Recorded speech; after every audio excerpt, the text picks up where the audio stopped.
Well, Nigeria has over time endured a rise in the spate of insecurity across the country. While armed actors establish new killing fields, regular violent hotspots continue to record further incidents.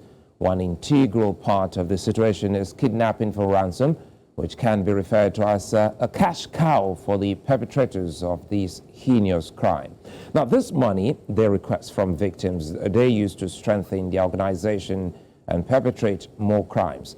To combat this situation, the Central Bank of Nigeria decided to tighten the noose on the finances of these criminals by putting several policies in place. And of course, one such approach is the redesigning of the new naira notes. According to the Central Bank of Nigeria, it will be difficult for these terrorists to access the redesigned notes. But apparently, the reverse seems to be the case. Videos making the rounds show some non-state actors flaunting the scarce new naira notes. How exactly are they getting this money? How are they getting their finances? In the meantime, the security situation in the country is almost the same as one of its neighbors, like the Chad region. Now, we'll be unpacking all of these and more on this show today. First, Malik Samuel, an investigative journalist and researcher at the Institute for Security Studies, joins me live. Malik, good to see you, and thanks for your time. Malik, first, let's establish this conversation by taking a look at this very short clip, which seemed to have been released by one of the non-state actors. Take a listen. Talaka ne wasu basu ji basu gani ba, an ce za a canza kuɗi a yi to shi wani talaka ma bai sa abin da a canjin kuɗi, wani ma a waye gari bai da 10,000 sai ya sa ya ta waye ya je ya nema sannan ya samu ya harkar gaba ne. To shi wanda adda miliyoyin kuɗi cikin gari an ce za a canza, ai kaga hayar waje kaga ta koma wannan kan tsakanin su ne. To yanzu wani nan ma in ka bincika ka ji cikin ɗan Najeriya, wani ma da a cikin daji kuɗin ma da suke nufi suna canzawa ne. To wani ma da a ciki ko wani ma kuɗin ma bai same su ba, amma kaga kuɗin da ake nufi yan ta'adda ne, kaga kuɗin sun zo hannunsu, kaga wannan suna nuhin 1,000 ce, wannan suna nuhin 200 ce. Well, Malik, once again, thanks for your time. And first, I'm quite sure you may have seen that video. Yeah. So thank you for having me, Sulaiman.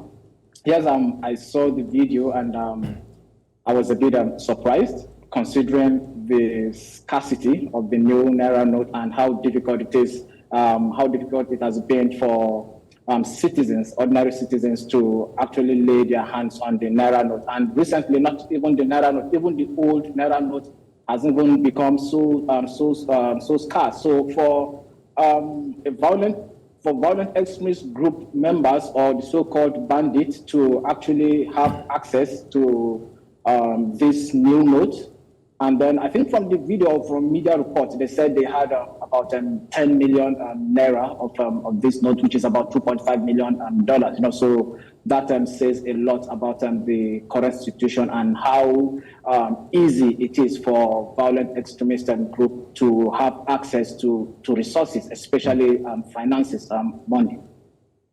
Well, I followed some of your work, and some of the key concerns you also raise is that it's just not about the Nigerian currency, and these terrorists also have in possession other currencies. But again, let's come back to the Lake Chad Basin that has been attacked for the last decade. If you will, what do you understand to be the primary cause of the terrorist attacks? The first thing usually to look at when there are crises like this is to look at the drivers, the causes of this violence. And for Boko Haram and just like many other conflicts within the Lake Chad or the West Africa sub-region, it's at the core of this crisis is the issue of governance.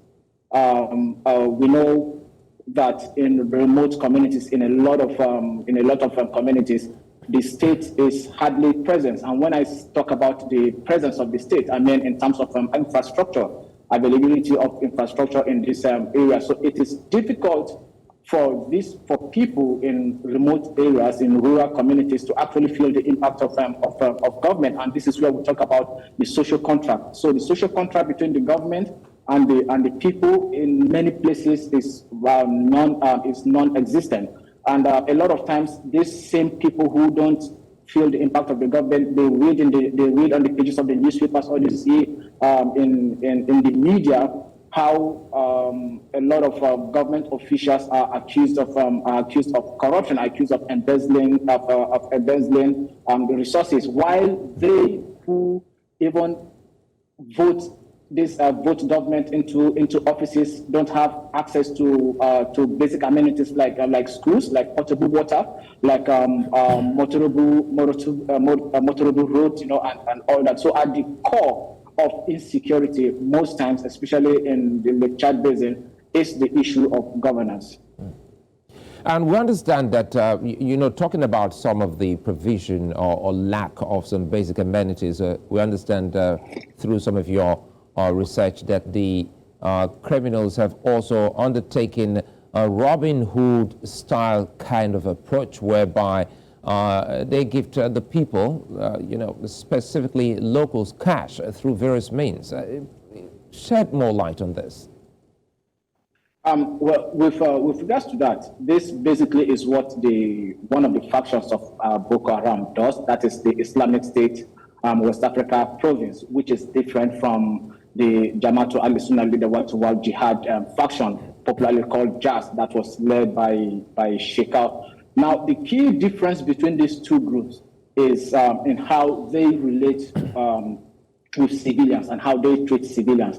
Now, ISWAP focuses more on building trust with communities, with civilian population, and it does that for a number of reasons. One is to show the people that what the state is saying about them is not true, because the state sees ISWAP or sees Boko Haram as a group, as a terrorist organization, as an evil organization. So what ISWAP does is presenting itself as the alternative government to these people.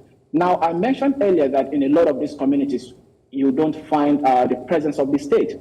So ISWAP is actually filling that gap. It's taking advantage of the non-presence of the state in a lot of these communities to fill in the gap. And in doing so, it's not for free.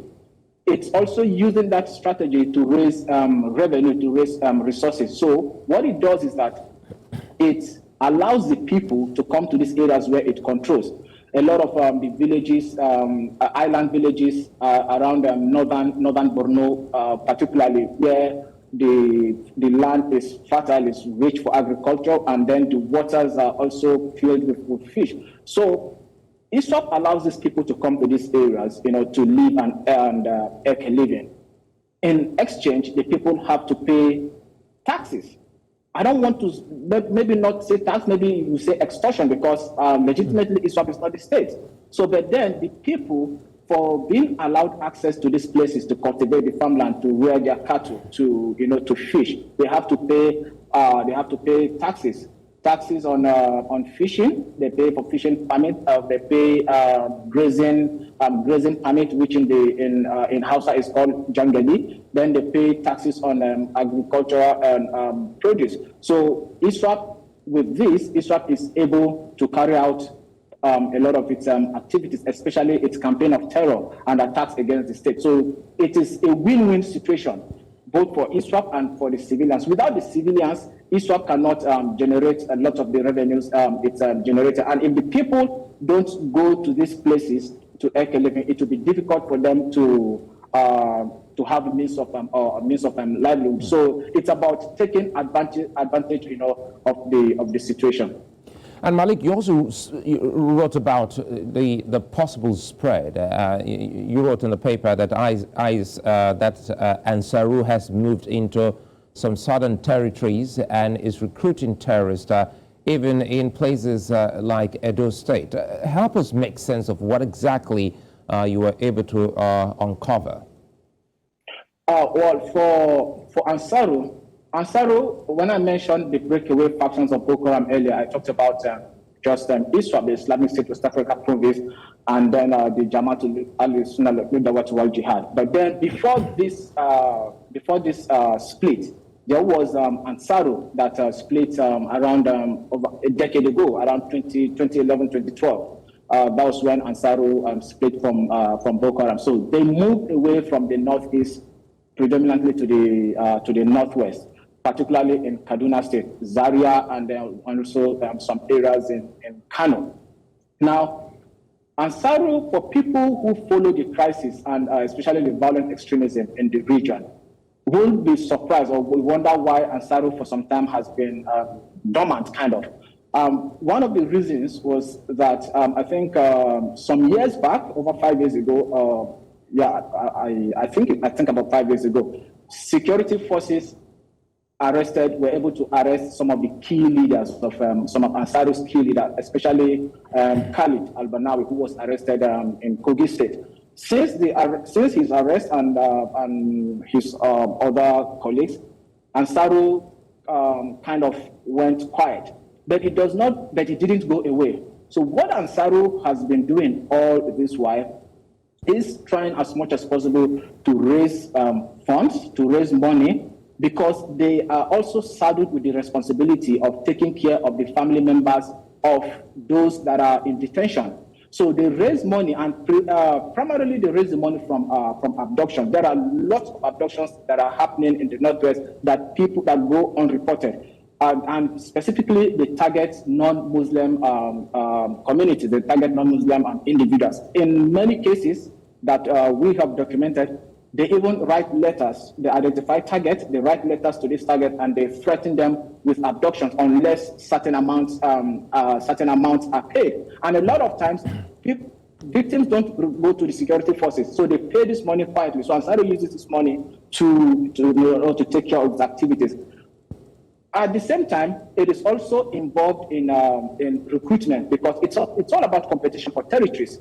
ISWAP, though we say it's predominant in the northeast, ISWAP is also making incursions into the northwest and also into the north central. And we have the Jazz faction already present in the northwest and in the north central as well. So it's about competition for territories for these violent extremist groups. So Ansaru has been carrying out recruitment under the radar without people being aware of, and they do that in higher institutions, because a lot of the members of Ansaru really have some level of education. In fact, some even have post-secondary education. So they are carrying out recruitment in places like Abuja, in places like Katsina, in places like Kaduna that I mentioned earlier, in Kano, in Kogi, and they are even going as far as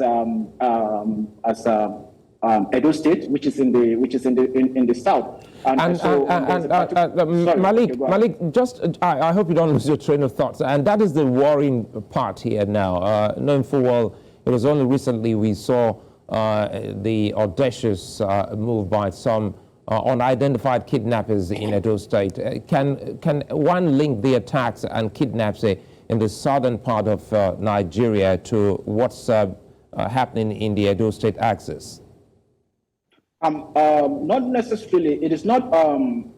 Most times, this when violent extremist groups carry out attacks, a lot of times they claim responsibility for this attack, even though Ansaru hardly does that because it is doing that under the radar. But also, we should remember that when there are conflicts, when there are unaddressed conflicts or unaddressed crises, a lot of either criminals who are not violent extremists, who are not members of violent extremist groups, they usually, most times, will want to take advantage of what is happening. So you could have people who have no link whatsoever or no relationship with any of these violent extremist groups, taking advantage of the insecurity in these places to carry out abductions, and then people may just think these abductions are being carried out by violent extremist groups. And in the same way, when there are crises like communal crises like farmer header clashes that are not addressed, you find also violent extremist groups moving into these areas to also further further their own activities without being detected. So sometimes it is not necessary that these abductions we're seeing in other areas, like you just mentioned. It does not necessarily mean they are carried out by this violent extremist group. There are people who would take advantage of the situation of the insecurity, to try to benefit from them. And Malik, the developing story here now about the country and the inability of many Nigerians to see, feel, and even own the new naira notes, and seeing in that video that the bad guys now have in possession the new naira notes, brings to the fore some of the concern about state security and the military and some others that some are claiming may be backers of this terrorist. Now, how much does the Nigerian government know about this? I believe that the Nigerian government, first, people need to understand that the Nigerian government, Nigeria has some of the best intelligence agencies. Look, if they want to work, if they want to do the work, they know how to do the work. They have lots of information. First, the government has the resources, the government has the personnel, the government has the people, the capacity to get whatever information it wants to get or it needs. So we need to understand getting information is one thing, but using that information or acting on the information is another. If I may, I take you back to when the U.S., the American government issued the travel or the threat alert towards the end of last year. And then suddenly we saw lots of raids carried out by security agents and lots of arrests were made. Would this have happened if the U.S. had not issued that alert? But after the alert, so how did the government or how the security agencies know where to look? How were they able to go to outskirts of Abuja and make arrests? So it tells you one thing, that they have access to information. They have access to whatever information they need. But what they do with that information, I think, should be a discussion for another day. Now, I'd like to quickly talk about access to funds, or maybe the new naira note, like that you mentioned, by a violent extremist group. In the research that the Institute for Security Studies did about the economy of violence in the child-based, one thing we found out was that there are civilian collaborators with this violent extremist group, not necessarily because they agree with the ideologies of this group, but a lot of times these individuals are influenced by pecuniary motives. The lure of money, making easy money, it's sometimes drives these people to collaborate with violent extremist group. And another possible way of getting access to this money is that, especially for bandits, if bandits kidnap someone, for instance, and then they reach out to the family member, to the relative for ransom payment, they could simply just tell them, give us the new naira notes. We don't want the old note. And then you see family members running around trying to get this new naira note. So it could be either through that way, or they have collaborators amongst the civilians that facilitate the access to this funds. Now, you know, we've heard reports about the government arresting some terrorism financiers. Do you think these could be smoke screens? I don't think so, because in the past the government has made some gains in terms of intercepting intermediaries who support these violent extremist groups, especially Boko Haram, with access to money. Some years back, we found out through research that the State Security Service personnel some years back actually did arrest some individuals that were key in how ISWAP how ISWAP got its funds. So I don't want to think it's a smokescreen, but it would be good for the public to see that these people are, prosecuted through the court, and to see that it is transparently done. When things are not done transparently, it gives cause. People begin to doubt the sincerity of government. They even begin to question whether the government is even telling the truth, or whether the government really does even have these people in custody. But the truth is, the government has been able to make gains in terms of arresting individuals linked with financial assistance to violent extremist group. And Malik, you wrote in your paper that soldiers buy rustled cows and resell them to locals, which has been an excellent means of funding terrorism. What has the government done so far? Sometimes this is where we talk about leadership in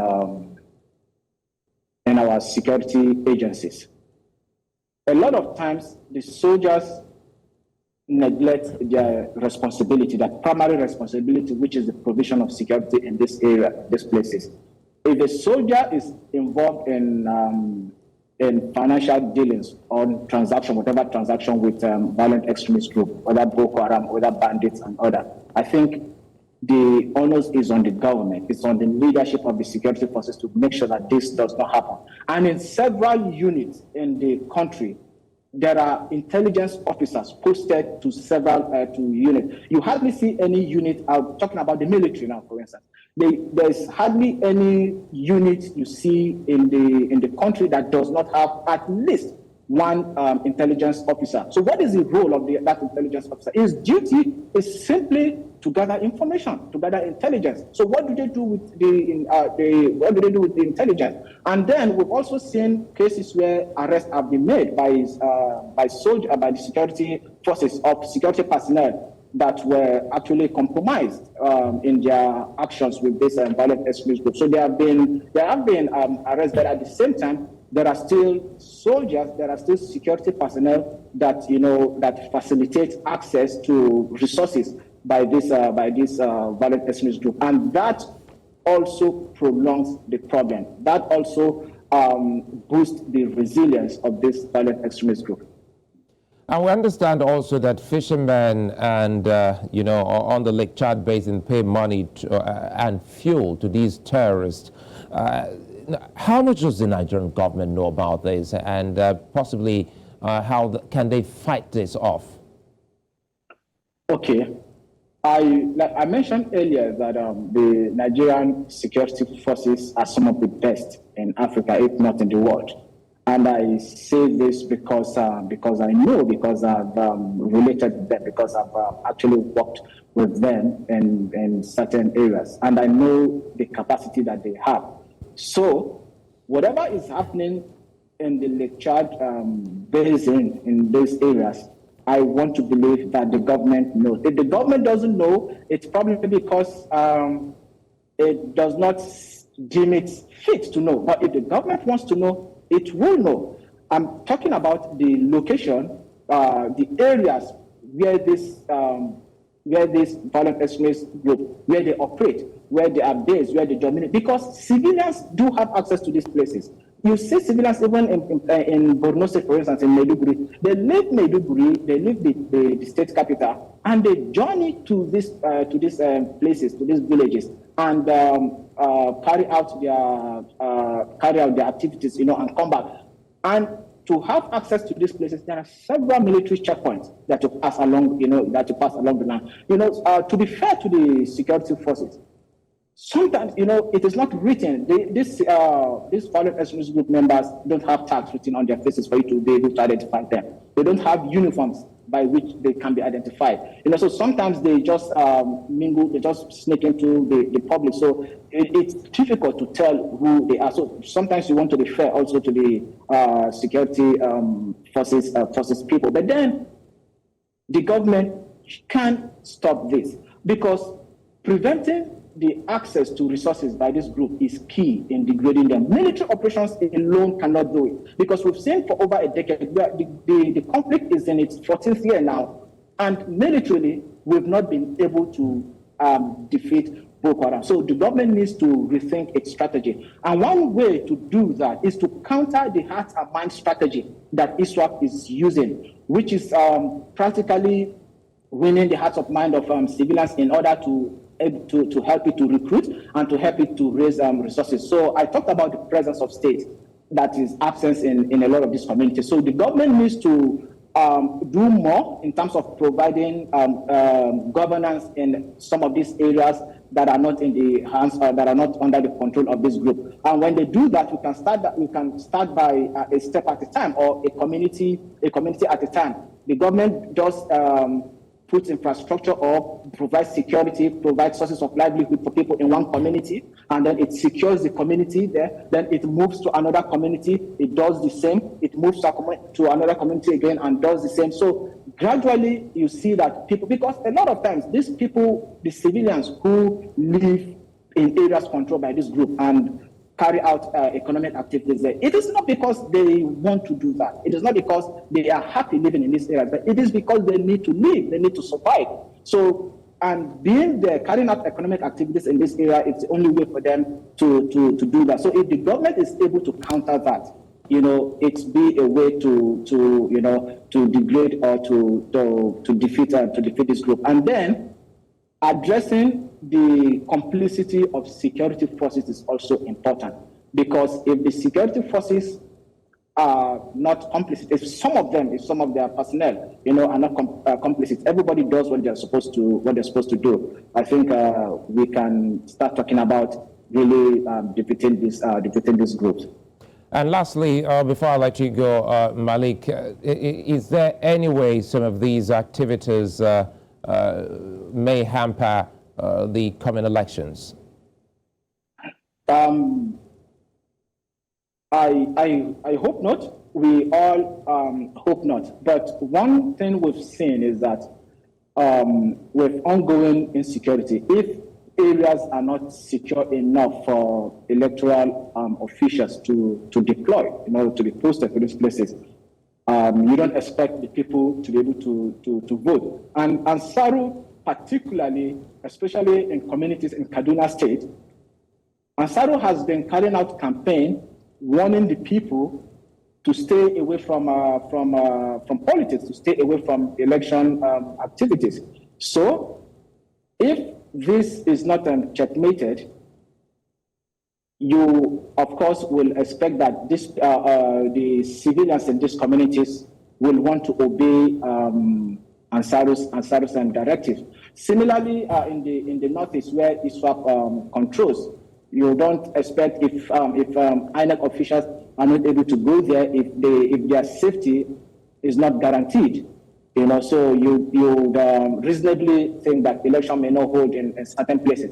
But I want to believe that the government knows all this, and the government is working to ensure that security is provided for people to be able to exercise their right, to choose the leaders that they want to govern them. That is something that if the government is able to do, then we can be talking about a peaceful election. But something we also need to watch is the post-election, the period after the election, because usually during election, the government deploys thousands or hundreds of thousands of security agencies. So violent extremist group or individuals with criminal tendencies, they also know this. They know that there will be deployment of security forces. So they may decide not to tamper with the election. They may decide to just wait it out, but then resume their activities or their threats or their attacks immediately after the election. So the post-election period is also something that the government needs to keep an eye on. Malik Samuel, researcher, Institute for Security Studies, many thanks for speaking with us. Thank you for having me.